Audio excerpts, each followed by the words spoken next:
The gas lamp woman. London has always had this reputation for fog, right?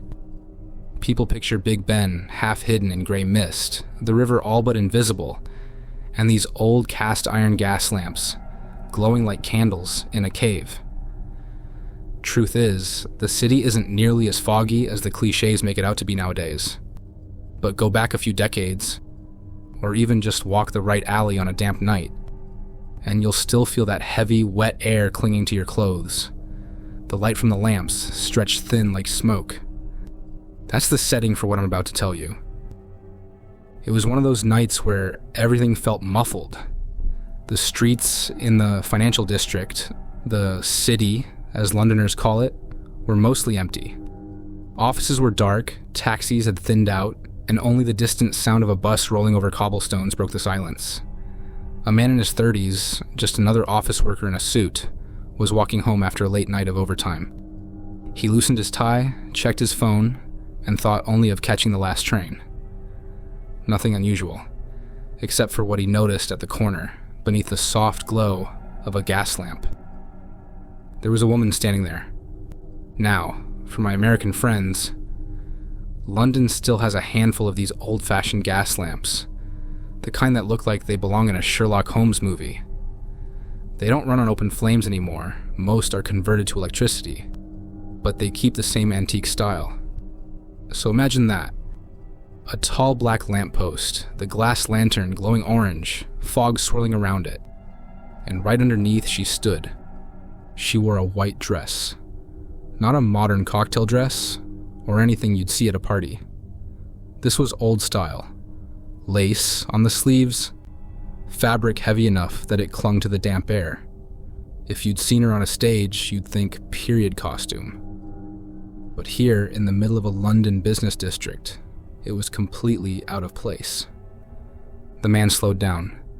He wasn't the type to talk to strangers, but something about her stillness unsettled him. She didn't move. She didn't even look up.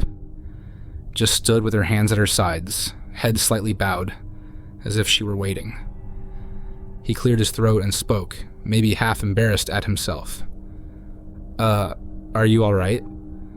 She didn't turn, didn't flinch. For a moment, he thought maybe she hadn't heard. But then, so soft, he almost doubted it, she whispered, "I can't go home yet." Her voice was calm, almost apologetic. The man felt his stomach tighten. The words weren't strange by themselves, but the way she said them, as if talking to no one in particular, made him uneasy. He tried again. "Do you need help? Should I call someone?" But before he could take another step closer, a breeze pushed through the street. The fog shifted, like curtains being pulled aside. For the first time, the whole square became clear. Bricks, signs, even the faint outline of St. Paul's Dome in the distance. And she was gone. No sound of footsteps, no swish of fabric. The gas lamp shone on nothing but stone. The man froze. Then he looked down. On the pavement, the damp cobblestones showed a trail of wet footprints. Small, delicate, like they belonged to someone in thin shoes. They led away from the gas lamp, across the square, toward the dark side street, and then simply stopped, vanishing where the ground dried. He told himself it was just some woman playing a trick, maybe slipping into a doorway when he blinked. He wanted to believe that. But he also knew the sound of heels on stone, the way fog clings when someone moves past you. There had been none of that. When he finally boarded his train, he kept replaying it in his head. That voice, that single line. "I can't go home yet." People who hear this story usually ask, what does it mean? Was she a ghost, a leftover echo from London's Victorian days? Maybe a woman who once waited for someone who never came back, lost in the fog forever. In London, history sticks to the bricks. Wars, fires, epidemics. The streets remember. That's why the gas lamp woman doesn't feel like just another spooky tale. She feels like the city itself, whispering through the mist, reminding you that not everyone makes it home. And maybe that's why, even today, when the fog settles heavy around those old lamps, some workers cross the street instead of walking beneath them. Not because they believe in ghosts, just because they'd rather not hear a soft voice saying words meant for someone long gone. That's the story. If you ever find yourself in London on a foggy night and you see one of those lamps glowing in the haze, you might want to keep your eyes forward. Or, if you're brave, look. Just be ready in case someone's already standing there.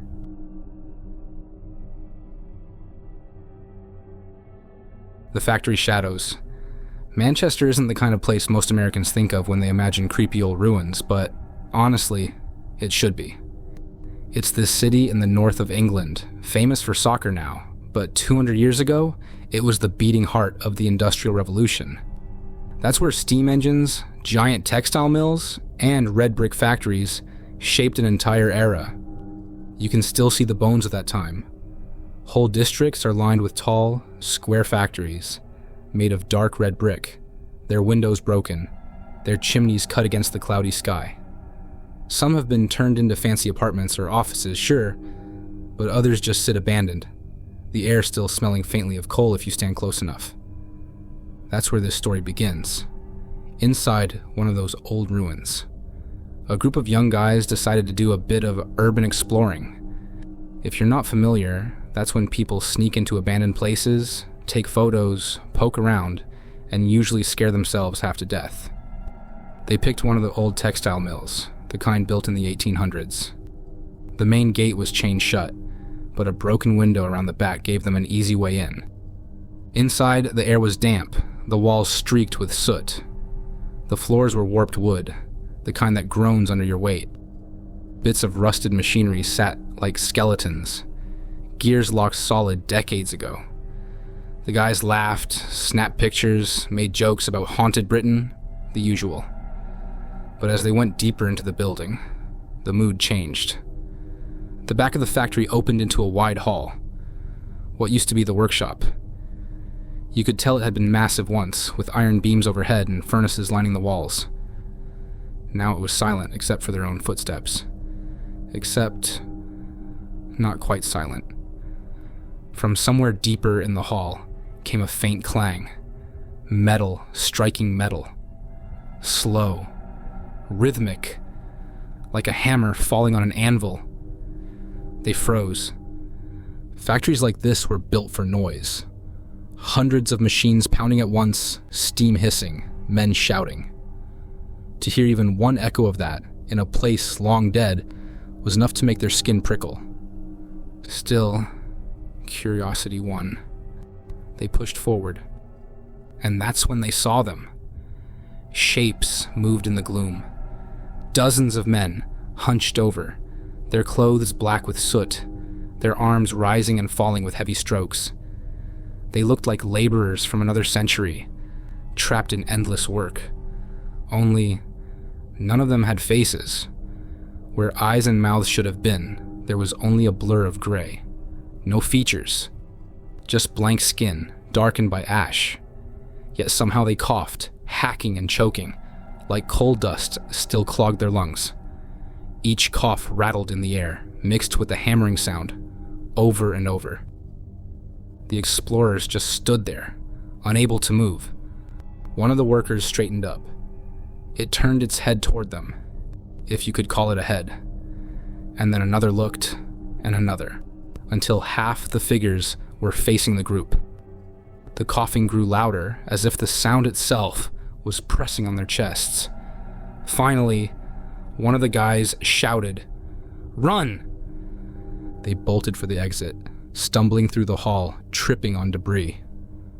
Behind them, the hammering continued, steady and relentless, echoing off the old brick walls.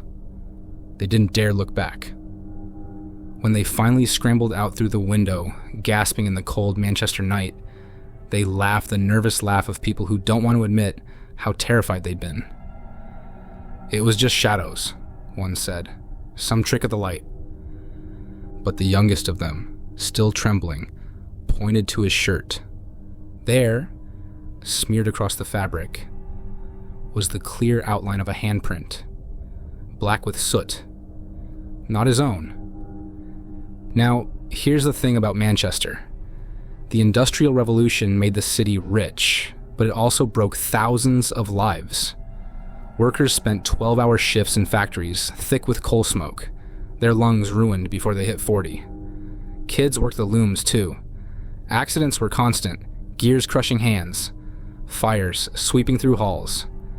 So when people say, some of those old mills are haunted, maybe it's not about ghosts in the Hollywood sense. Maybe it's just the weight of history pressing down, refusing to be forgotten. The sound of iron on iron, coughing in the dark, faceless men still trapped in endless labor. And maybe, just maybe, one of them followed those kids out, long enough to leave a mark on a shirt.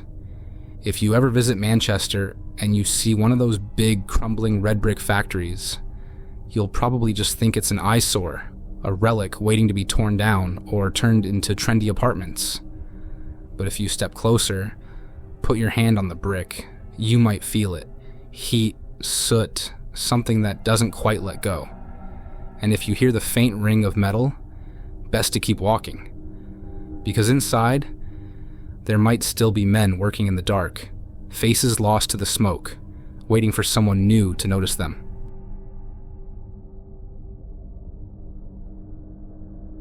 The dorm window. If you've ever been to Cambridge, the one in England, not the American town, you'll know the place feels ancient in a way that's hard to describe. The university there is centuries old. Some of the dorms, or colleges as they call them, were built before America was even a country. We're talking stone courtyards, carved archways, creaky staircases, polished by hundreds of years of footsteps. Even the walls seem to lean with age. It's beautiful, sure, but it's also the kind of setting where you can absolutely imagine something strange happening. And for one student it did. He was a second year pulling another late night at his desk. Papers spread out, laptop humming, the kind of scene every student knows too well.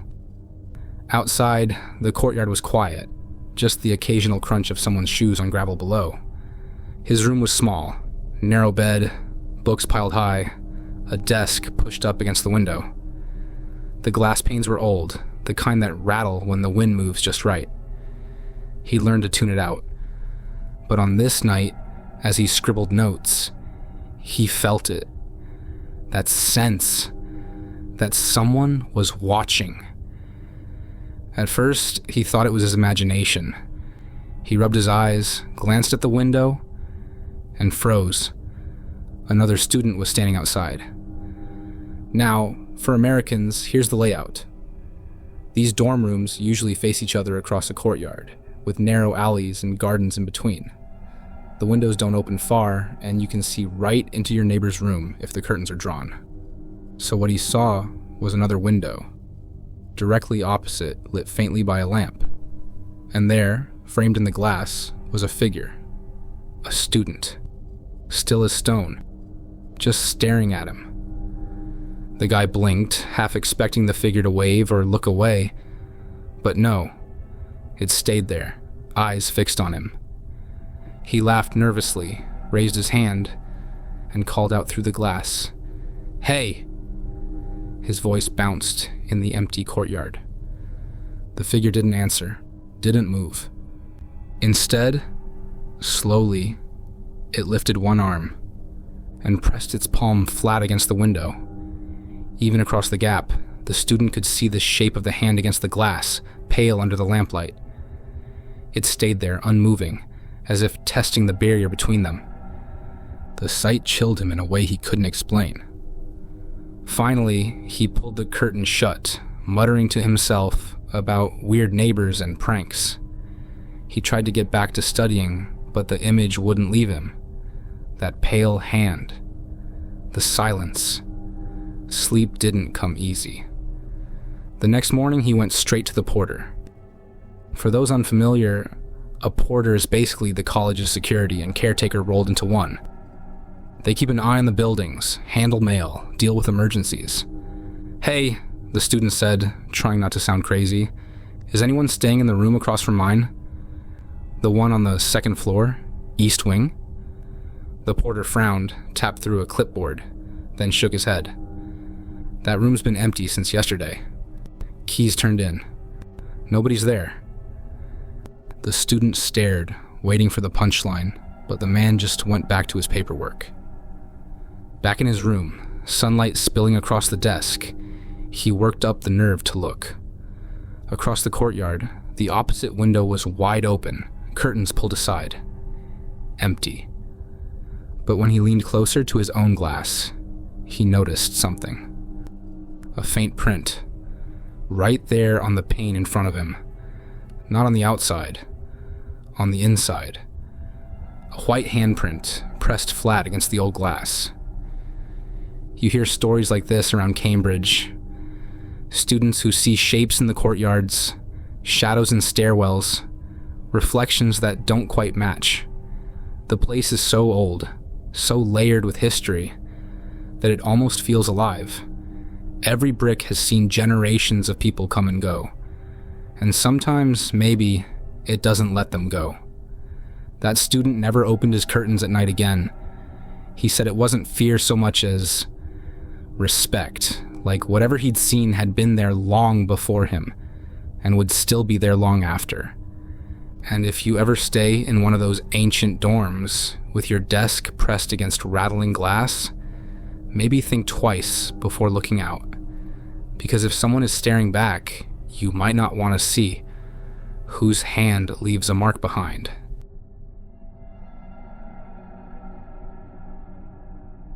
The grave in the Highlands. The Scottish Highlands aren't just mountains and postcard views.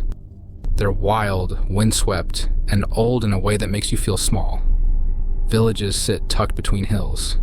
Stone walls lean against the wind, and the graveyards are often right at the edge of town, surrounded by lichen-covered fences and crooked crosses. At night, when the wind roars down from the mountains, you can hear it howl through the grass and rattle the iron gates. That's where this story takes place. A traveler had been walking for hours along a narrow road that wound through the hills. He wasn't a tourist with a bus group, just a guy backpacking, following the old roads the way people used to. By the time he reached the village, it was dark, the sky heavy with clouds, the moon lost behind them. He cut through the churchyard, the quickest path to the inn. The cemetery wasn't big, just rows of weathered stones. Some leaning, others broken, all of them dark with age. The wind pushed hard against his coat and carried the smell of damp moss and peat fires from the homes nearby. And then he saw him. A man stood ahead, right in front of one of the larger graves, marked by a stone cross. He wore a long cloak, the kind of heavy mantle you'd expect in an old painting. The fabric whipped in the wind, but the man himself didn't move. He just stood there, head bowed. The traveler slowed. In a place like this, you don't want to disturb anyone paying respects. But as he stepped closer, the figure raised his head slightly. Their eyes didn't meet, not exactly, but the traveler felt noticed. And then, in a voice almost lost in the wind, he heard two words. "Thank you." The traveler blinked, unsure if he'd imagined it. He opened his mouth to respond, but before he could, the man was gone. No footsteps, no fading shape in the distance. One moment he was there, the next he was gone, cloak and all. The traveler's heart pounded. He turned in a slow circle, scanning the graveyard. Nothing. Just the stones, the grass, and the hiss of the wind through the crosses. That's when his eyes went back to the grave, and he froze. The stone cross that the man had been standing in front of bore an inscription. The letters were worn but clear, freshly cut in one section. It was his name, his exact name. And beneath it, carved in the cold stone, was today's date. He staggered back, breath fogging the air. His mind clawed for an explanation. Some kind of cruel prank, a coincidence, anything. But the chisel marks looked new, edges sharp against the older weathered text. The wind slammed the gate behind him, and he ran. People in the Highlands will tell you their villages are full of stories like this. Not Hollywood horror, but whispers of warnings. Encounters that feel more like omens than hauntings. They'll tell you that the land holds memory, that names don't always belong to the living, and that sometimes the hills speak in ways we don't understand. When the traveler told his story at the inn, pale and shaking, the locals didn't laugh.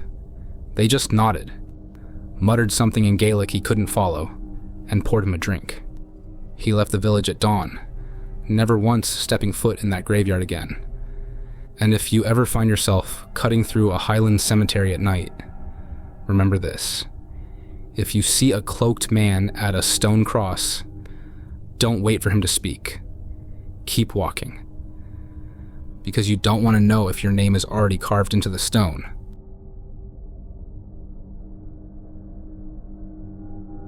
The old man at the pub. If you've ever been to the English countryside, you'll know it's nothing like the crowded streets of London. The Cotswolds especially look like something straight out of a storybook. Rolling green hills, stone cottages with thatched roofs, and narrow lanes that twist between farms. Tourists love it during the day, but at night it gets quiet. Too quiet. That's when the old pubs really stand out. Warm light in the windows, the sound of laughter, the clink of glasses. That's where this story takes place. A traveler had been walking all day, backpack slung over his shoulders, and by the time he reached the village, the sun was sinking low. The sky was painted with streaks of pink, and the streets were nearly empty. Then he saw it. A pub built from honey-colored stone, its sign swinging gently in the evening breeze. Inside, the air was thick with the smell of wood smoke and ale. The fireplace burned low, and a handful of locals sat scattered around small wooden tables. The traveler took a seat at the bar. That's when the old man spoke. "Not from around here, are you?" The traveler turned. Next to him sat a man with weathered skin, deep lines on his face, and bright eyes that seemed to carry the whole history of the village. His accent was thick, the kind you only hear in rural England. Slow, warm, a little rough around the edges. The traveler smiled. "Just passing through. Needed a place to sit down, maybe a pint." The old man chuckled. "You've come to the right place." The barman poured them both drinks, sliding heavy glasses across the counter. The two of them clinked their mugs together, the sound sharp in the quiet room. They talked for hours. The old man told stories about the village, the days when horses pulled carts through the narrow lanes, when the harvest festival lit up the square, when the war left half the cottages empty. He spoke of names and families the traveler had never heard of, but he told it all with such detail that the pictures came alive. Every time the traveler's glass emptied, another was filled. The old man never seemed to tire, his voice rolling like the fire's crackle. By the time the clock struck midnight, the pub had emptied. It was just the traveler, the old man, and the bartender wiping down the counter. The old man stood, steady despite the drinks. He placed a hand on the traveler's shoulder and smiled. "Same time tomorrow?" The traveler laughed. "Sure. Same time." The next day, after a long walk through the hills, the traveler returned. The pub looked the same. Stone walls, warm glow in the windows, a fire inside. He stepped through the door and waved to the bartender. "Evening. I'm looking for the gentleman I was drinking with last night. Older fellow, gray hair, bit of a storyteller." The bartender paused, cloth frozen mid-wipe. The locals at a nearby table went quiet. Finally, one of them spoke. "You mean old George?" The traveler nodded. "Yes, George. That's him." The locals exchanged glances. "George has been gone 10 years now, buried in the churchyard." The traveler laughed nervously, waiting for someone to crack a smile. But no one did. The room was still. He turned to the bar, to the exact spot where he and George had sat. And there they were, 2 glasses, one empty, one still half full, both sitting on the counter as if untouched since the night before. Moisture beaded down their sides, dripping into small rings on the wood. Fresh, not 10 years old. The traveler didn't know what to say. His mind raced, replaying the stories, the laughter, the weight of that hand on his shoulder. He touched the glass gently. Cold. Real. The bartender cleared his throat. "Best finish your drink, lad." Wouldn't want to be rude. The traveler did just that, lifting the glass with shaking hands. It tasted exactly as he remembered. In villages like this, people don't argue with stories. They live alongside them. Ghosts aren't treated as Hollywood horrors. They're neighbors, part of the land, woven into the stone walls and quiet nights. The traveler left the next morning, but he never forgot George's voice, the warmth of his laugh, or the simple invitation. Same time tomorrow.